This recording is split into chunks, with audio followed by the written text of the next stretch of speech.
Magandang gabi. Gabi na pala ngayon. Ngayong gabi pala ay magtatanim tayo ng dahon ng sibuyas. Ay hindi, sibuyas. Itatry ko lang kung magiging dahon siya.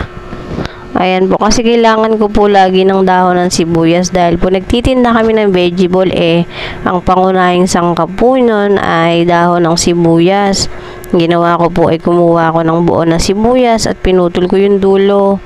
Tinanim-tanim ko lang dyan, tinusok-tusok ko yung buong mismong sibuyas.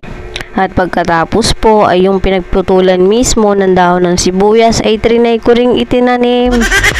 Titignan natin kung sino ang mabilis na tutubo dyan at magiging dahon para meron na kaming pagkukuhanan ng dahon ng sibuyas.